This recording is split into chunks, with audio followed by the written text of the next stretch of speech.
Hi, this is Confessions and Revelations of a Holistic Therapist. Now, yes, Aubrey Marcus has really brought to light what should be happening, and it's that more people like myself need to be out there frontlining now with the real truth about getting in contact with your true self. But do you know, he's playing his role right now. It's a perfect role. He now is the guru, because guru just means taking people from the darkness to the light. And he's doing it by his admissions, by the fact that he has not healed himself yet. And he is rolled with all the easy ways of trying to appear as if you are that pure, self-realized human being, which he definitely is not. And none of us are yet. But a lot of people are on the real path to getting there. And what I want to talk about is my experiences, because they are going to show so much about this ayahuasca journey, about spending, as Aubrey has, 25 years in plant medicine. Now, even when you hear a shaman, a real true shaman, speak on ayahuasca, and how it was originally used was truly by just the shamans. That is absolutely true with the tribe that actually started using it. And it is still used a lot by the indigenous people of Peru, where the shaman is the one who takes the medicine, and then he brings through the wisdom and uses his connection and his experience as the shaman to guide the other people on what is going on with them or what needs to be released in them. So that's really interesting, because you know what happens in an ayahuasca trip, and I've known this for years and years, since I met a guy who traveled the world. I was in the UK running my own workshops, and I happened to be doing a sound chanting workshop at the time to open up people's ability to hear themselves and to use their voice. And he happened to book on this, and he'd been traveling around, and he was friends with a group of people that I was working with. So he came on my workshop, and he was the most unaware, self-important person I'd ever met in my life. And I had to really pull him in so that the workshop, it was a test for me, so that I ran the workshop how it needed to be run with my usual discipline, because he was like a psychedelic presence, if you like. I mean, not a good one. I mean, it was just that he had this energy field of being the guru around him, and yet he acted like an idiot. And he had no sense of working with other people in the environment in my workshop, just including like politeness and caring for others, and just really basics that we are taught as a child. And this was my eyes opened about ayahuasca, because this was a guy that was in his community, he was the guru, traveling the world, doing workshops, opening people up with ayahuasca, and yet he was not open himself on any spiritual level whatsoever. During this period, which is interesting when you think about what's happening with the big expose of Aubrey Marcus, is this guy. I had a client come after the workshop experience. I then had one of my clients come for her normal appointment. And she told me, she said, listen, I've got to tell you some real secrets. And she told me that he had taken her aside and started to come on sexually to her. And he knew that she had been in this very good relationship for years. And what he did was he used his guru power to talk her out of her sacred union with her partner. And he wanted to have sex with her. And she actually gave in, because the power of this false guru, I'm like the boss, I'm I know more than you do, just overpowered her completely. And she'd come to me to confess and try and get her own relationship back on track.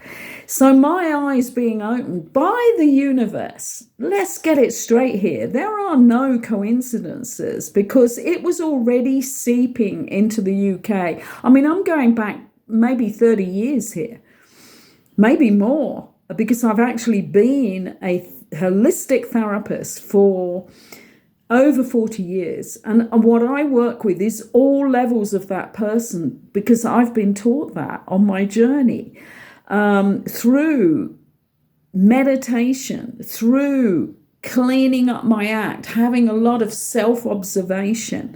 And I have a whole program for people to heal their shadow self. But we really do have to do the work. Anyway, this is my beginning on the ayahuasca journey for me, because I've never taken it. My big opening of understanding there was more to this world, which is how I saw LSD, was in the 70s. In the 70s, this was a completely different experience than LSD is now, and it was totally psychedelic. And once you put that tiny window pane on your tongue, you were in for 8 hours, at least 8 hours nonstop, where you had no opportunity to come out of the experience. And it really did take me to places. I mean, at one point I was in the fetal position in a room on my own, which I would never, ever suggest anybody do any of this on their own. But this was something that was offered to me. And I was at a time of new beginnings, new life, and I decided to take it. I was lucky, because a lot of people in the 70s were not lucky. Not only did they not just do the one real trip, which opens up different areas of your mind to different understandings and comprehension of what is in this reality, and what a lot of people did was they carried on. I mean, for me, it was the one-off, and I don't think I was ever quite the same again. But it did not mean I'd healed my shadow self, and I never ever looked at that, and I never ever looked at that. I did not have a journey from there on, which is what I'm hearing out of the mouths of people who are in that ayahuasca cult, because I think it really is a cult now.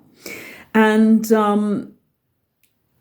they just see it as that. And when I was looking to research a bit more on Aubrey Marcus, I just saw him talking about meditation, and he was really doing an ayahuasca video, but he wanted to tell people, look, you know, if you think you can sit on a cushion and it's not happening for you, and you're supposed to get into bliss and understand yourself and you get peace, you know, don't stay sitting on that cushion trying to meditate.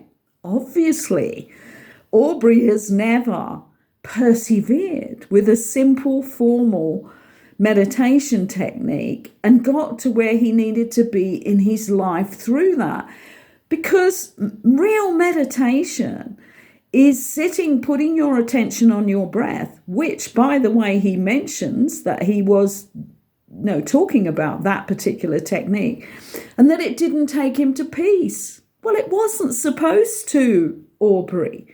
When you sit on a cushion, or you sit on a chair, or you lay on your bed and you put your attention on your breath, what you're doing is seeing, for the first thing, is how out of control your mind is, because it's very difficult to keep your attention at first on your breath, which is the contract that you have made with yourself. But what is happening is you are training and mastering your lower mind, your monkey manus mind that takes you everywhere and wrong places and gives you all the past information that you're trying to get away from, and all your past beliefs about yourself. So the first thing with the path of true awareness and selfhood is to sit on that cushion and do 10 minutes and then increase it to 20 minutes of meditation, because you are in the training course for getting rid of the monkey manus mind that's now in control. And Aubrey just gave up on it. And in fact, he's teaching others that don't bother with that. Just come on an ayahuasca trip. You know, use all your savings for the year, not to have a nice holiday to relax. Come and do ayahuasca. And when you listen to a true shaman on this, they will tell you that it's teaching you and guiding you through the psychedelic experience. So you're seeing and being shown things. And what I keep telling all the people I've met in the last year, and the last all throughout my life, off and on, people who get into the psychedelic cult and never come out of it. And they still have all the old patterns. As we're seeing with Aubrey right now, he's back into polygamy, polyamorous. I can't even say that word. It's so ridiculous. I mean, all of us saw that big expose, didn't we? With all those people coming out of that other cult where they pulled out all these women. I don't know how many women one man had. I think it was about 15, all dressed in their pale pink, lovely, childlike dresses. It's so the same as Aubrey, who's now got this lovely young nymphette who has no experience really about the world and was at the moment of a crossroads for herself, moved to a new town or moved into a new life, just ended a relationship, and he picks her up, he grabs her, plants her in his life. And I feel for Alana, because this is a big awakening for her. I hope that's happening now. Call me, Alana. It's crazy, because we saw all that. It even came up on the news, didn't it? And there's people in prison for that one. But it's similar. It's on a smaller scale. He is at the moment keeping it to 2. But what about when Alana goes through her own real selfhood journey, looks at how she's pulled easily into things, looks at her victim, right? And looks at what she truly wants.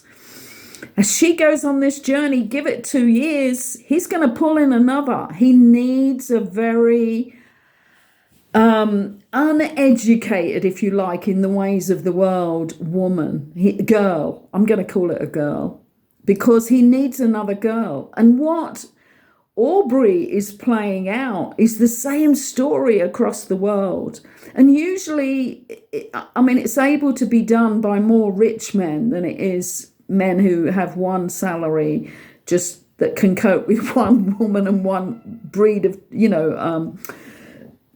one family of children too. And that's what is happening. And that's why people like Elon Musk, look at 12 children, how many women? 5? And maybe he is dipping back in and out. I don't know. But that man knows nothing about divine union. But he's able to do that because he's a billionaire. And it's really interesting, isn't it, that this is being put over as the new radical monogamy. And the clown therapist who is paid by them, and I now see that he's running a course on this, the new radical polygamy. So it's all about money. And that poor guy, he is not going to have a good career after this. And the way that he's being melded into Aubrey Marcus illusion, it's a huge, like almost psychosis, which I hear his father suffered from. And I don't know whether he's looked at that. But anyway, let's go back to the ayahuasca journey. Right now I have 3 people that I've worked with recently. Let's call it, no, there are actually 4, at least 4 here. And all of them are coming to me to work on their shadow selves, their old patterns that are still coming out and they have not healed. And there is a way to heal that, but you have to do the work. And I have a playlist where before I arrived in Mexico 4 years ago, I put everything, all my work of working with people onto a playlist on my YouTube channel, because I didn't want to have to go into that during the sessions where I was doing the real personal work with them. I wanted them to know the process and to have it freely available, and it is there. And it's under a playlist which is called Fast Track to Cosmic Consciousness, because we are at that point of the collective journey where we need as many people awake as we can have, because the survival rate after the big changes coming in, both on a frequency level, but also how that is going to work with the physical earth and what is going to be destroyed in that process. There are going to be people who do not survive this, both on a mental level, a physical level, an emotional level, or a spiritual level. So we're at a really important point, and that's why I'm coming on here doing this, because the illusion, the psychedelic illusion now is huge. And those who have the money to go and travel and do that are still doing that instead of putting it into their own personal process, because it does not do that. Now, one of these people that I'm working with right now is in Peru and works together as a shaman with an indigenous shaman.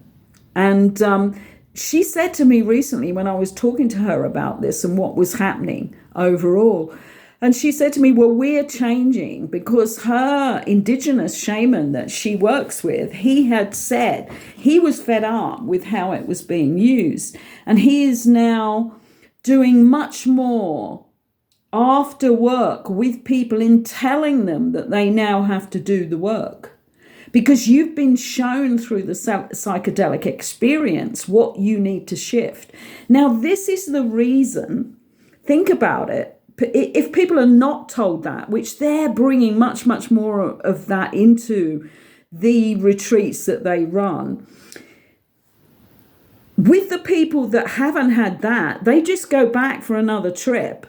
And as we know, the guru that's showing and shining the light for this in the negative, I have to say here, because he did not go through this and come out with a positive. So what the universe does is it turns it around. You're now teaching people by your negative experience, Aubrey. And what you're showing is that 25 years of plant medicine did not heal all of your shadow parts, and certainly you have a major sex addiction there that has never been looked at. I'm just gonna put a little point in here about something else. While I was doing research on this, I heard you talk to Paul Chek, who is an amazing therapist and works as a holistic life coach therapist, exactly the same as me. And he asked you, within his mythology art therapy that he does, what your picture of love would be. And you just quickly said, the truth for you was, and you said, I would have a sex picture, a very like on point, or I think it was something like extreme sexual picture. And that's what you said. And I mean, he looked a little bit shocked for a second there when he heard you say it. And he said, most people would put a red heart for the heart, not Aubrey. I mean, I don't even know whether he went into a session with you on that afterwards, but it's so obvious that you have a sex obsession and you're not able to join with Vailana in a divine union. But what you're doing is you're off putting that onto her, and she's the one crying, she's the one going to the edge. She keeps talking about going to the edge. My lovely Vailana, you are going to fall off that ledge if you go any further, because you're not talking about your own edges and ledges. This is all about Aubrey's ability to push you to the edge that he can't do. And I really hope you see that soon, but contact me. Free session, Vailana. Free session, Alana. free session, Aubrey, because I really want you three to heal and become who you all truly are and have a good laugh about this afterwards, because it's possible to do that. So what we know with ayahuasca is that people keep doing it over and over and over. And they're just repeating the process because they think they're going to get a fix. And they keep seeing it and seeing it and seeing it. And so what I'm talking about here is those are two people that I know who are right now working in Peru, working with others, but they are changing their process to include that. I mean, I've been working with one of them, going through their shadow process for a long time. And each time I'm picking up the next layer of that shadow, or a new lower shadow that needs to be pulled forward, or a new connection for that person. So we know it's not being healed in the actual ayahuasca journey. It's a powerful medicine, a powerful spirit within that shows you what you need to work on. When I think of another person that I've been working with in the last year, this was somebody who actually, the first appointment, she came online. I do these over the internet. And she was from another country. And she was I thought, what is this person doing? She was not ready for the appointment. She was actually in motion. She wasn't in the place that we'd agreed she would be at home and we'd do a proper therapy session. And she was on magic mushrooms. She was on the potency, the micro dosing. She was as high as a kite. And I just said to her, listen, I am not continuing while you're in motion. I need you to go and be somewhere, and I will see you later at that place, and we will start. And what I was aware of was, yes, she was on this, but really it was holding at bay her shadow self. So I have worked with her every time we do a session, and we do these every few months. And I'm using Goddess Oracle cards to bring through immediately for me what I need to work on. And there are layers and layers. There have been layers and layers for her. I mean, real abuse. Some of it had been almost forgotten and out of her memory that we've been able to bring up. That woman she's beautiful, beautiful soul. She is changing. And that's not through the magic mushrooms. This is through us working on the shadow self, on her doing the written process, which breaks through the subconscious. It's like a repetitive process that you do to break through the subconscious that holds all this in because it thinks it's helping you to survive, like it did when you were a child, or like it did through the process when you were being abused. But we can crack that with a proper process. And this process did not come to me by me learning it. What happened was I had to heal myself. I'm going back 40, maybe 1-2 years ago now, when I needed to do that process for myself. My relationships were all over the place. I wanted to be that person who could help others. And what I broke through on myself was working with various bits and pieces in the 70s that had been offered out there, but putting it together, because I persevered until I found the process that worked for me to clear what I truly felt with my pretty emotionally dangerous background, violent background, all sorts of things going on there, like being brought up by 2 immature children and emotionally defunct. And it taught me so much. I mean, that's a perfect childhood for me because I've come out strong and healed from that. And still on the journey, I still go back to that process when there's something that isn't quite right about something I'm seeing in myself. So my process came from me working on myself with it and me being shown it by the universe and enabled to put it together as something that worked if you persevere with it. So that's our lovely, beautiful friend that I'm working with in another country. And she is now evolving. She's healing so that she can be in her relationship, in her family, in the real way. We've gone through so much together. There's another woman that I met a couple of years ago, and we work together, and she actually had a relationship come out of, it's not really a relationship, it's an abuse actually. She went for work with a shaman in this particular country and was abused by this and sexually activated by this shaman.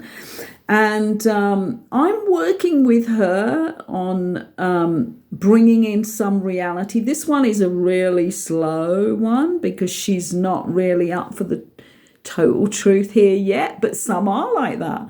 Some people come back once a year and we do a little bit and they learn a little bit more and then they work on it during the year. Some people come every week, every month. So however you are strong enough or brave enough to break it down. And this is where what we're looking at with Aubrey, and I mean, hearing him say that about meditation. So he obviously doesn't meditate at all. And I actually saw another video when I was doing research on him working with a guy who was pursuing 100% carnivore diet and was the big PR for it out there and starting to really evolve on the internet about it. I mean, oh my God, I can't think of anything worse for a guy like Aubrey because he's so in that masculine control and it's so yang. I mean, if you are on a 100% carnivore diet and you're promoting that, that's 100% yang. That's 100% masculine. And I mean, it's just crazy. But, you know, that's another thing. Without thinking, is it going to make him money? There was a supplement like dried heart and kidney. So that was probably all about that, really, as it was another way for him to boost his business. But what I'm using this as is to show you about the ayahuasca. And with somebody else that I'm working with right now, they've had a couple of amazing sessions where they saw a lot. But what's happening to them is they're opening up a lot of gifts. This is happening naturally for them. And if they don't put in the disciplines, I did a session with them recently. And it's like I was given complete downloads from the universe on this. If they don't put in the meditation, if they just keep going off doing ayahuasca now, they're not doing it every week or anything like that, but they're certainly doing it a couple of times a year. That's not their total teacher. They need to, or their healer. They need to do the shadow work. And we were shown in the last session very clearly what needs to be worked on. Because if they're just going for the psychedelic trip and then the mad gifts that are coming through for them, and it's all like quite loose and hyper and they're not in control of it, they're not mastering it, it's going to be a huge mess. And we are at that time. This is another warning for the world, really. Anybody who's starting to awaken, and I have a few clients like that at the moment, and it's wonderful. But if they are being guided to heal at the same time as starting to have this opening of their gifts, their subtle energetic gifts, then it all works well because there's discipline in there. But otherwise, they're running wild. And I'm going to go back to the 70s here. With people that were around me in the 70s, some of them never came back. They never came back from the LSD trips. They jumped out of windows. They died along the route because they were totally out of control. They lost all balance in the opening and the subtle changes in their minds. And emotionally, they were defunct. And some of them are still damaged by it, the ones who survived now. So they live very tight lives. Do you know what I mean? They have to keep everything under control. I know quite a lot of people who dabbled in too many, like even on don't get me into talking about the marijuana journey because that is so go psychotic and paranoia for those who are sensitive. I mean, there's some people who are really kind of earthed and grounded and haven't opened up at all and don't have a real sensitivity. Those seem to survive. They just use the dope to have a laugh, to go to sleep at night, calm their nerves, and they get away with it.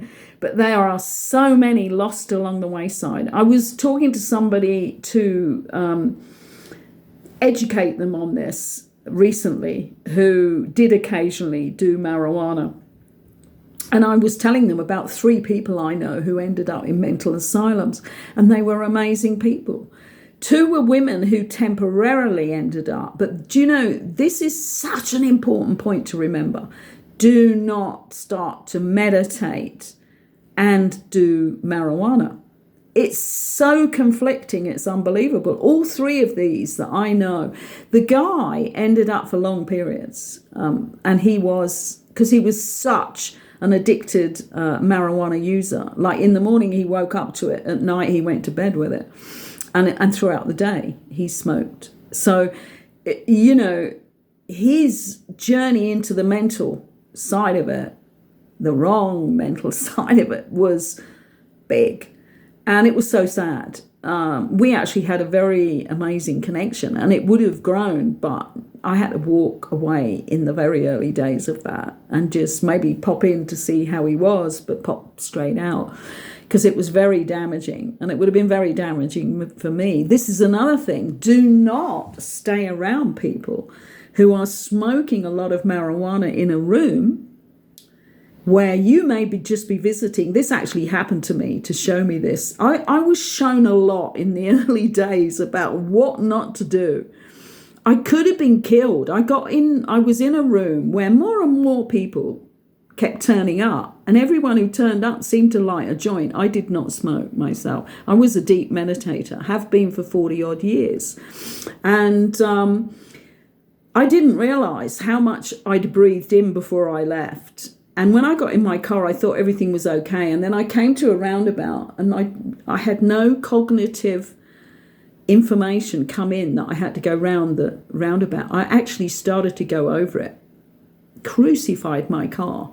And it was so frightening. And I knew that my crown chakra had crashed in that environment. I never went back into that environment.